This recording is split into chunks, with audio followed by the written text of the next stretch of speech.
Ambassador Meera Shankar, given this scenario, given that realization dawns that a long war may just be counterproductive for America and Europe, can India play a bigger role in getting the superpowers to talk to each other and not at each other, and perhaps look for solutions through dialogue? Are we trusted by both sides? I think we are trusted by both sides, but it depends on the kind of influence we would be able to bring to bear. I mean, in the past, you've had efforts, by Turkey and also Israel to try to bring about some kind of a negotiated settlement in the beginning of the conflict, in fact. And reports are that an agreement was actually reached between Russia and Ukraine, that Ukraine would stay neutral, and then Russia would vacate the territories it had occupied newly, and that there would be, security guarantees from all countries for Ukraine, including from Russia. So this was broadly the outline, but then it's believed that Boris Johnson, the then Prime Minister of UK, paid an unscheduled visit to Ukraine, essentially to scuttle this peace deal.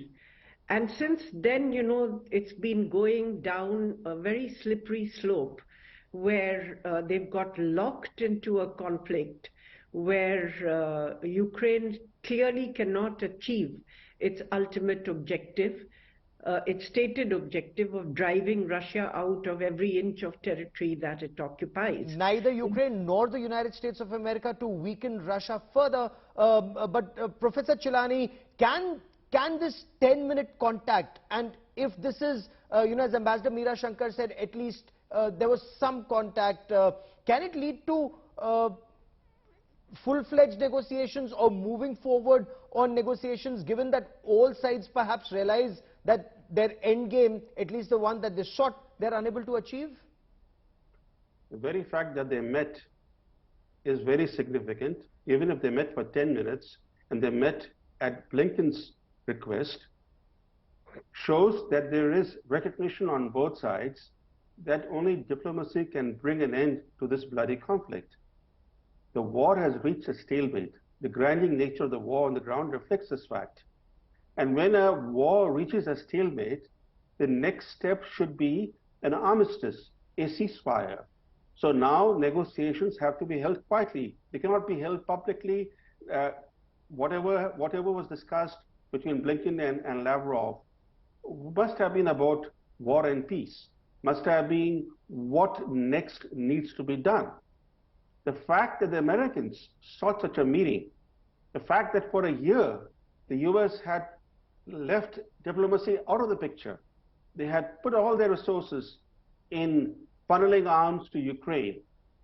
Biden had left no space for diplomacy, and then suddenly they wanted a meeting with Lavrov, indicates that Washington is beginning to realize that its objectives are not going to be realized, that the war is going to be very costly for the US and for American interests, and that it's time now to think of an armistice. Same thing happened in the Korean Peninsula in the early 1950s. India played a role. There was a stalemate by 1951. But the war continued for 2 more years because either side wanted to be seen as seeking an armistice. But eventually an armistice was agreed and Korean Peninsula was partitioned. Same thing will happen in Ukraine. There will be a partition. The areas that Russia has annexed, those areas will remain with Russia, and there will be a ceasefire, but the ceasefire would not mean the end of the conflict. Is that also your appreciation, Ambassador Shankar?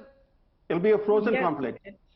It's probably going to end up as a frozen conflict where, if both sides eventually feel that they can't improve their position, right now both are trying to improve their position. Each feels that they could gain by intensifying fighting over the next couple of months. Fair enough. But if that doesn't happen, then you're going to see efforts to, halt at least the conflict.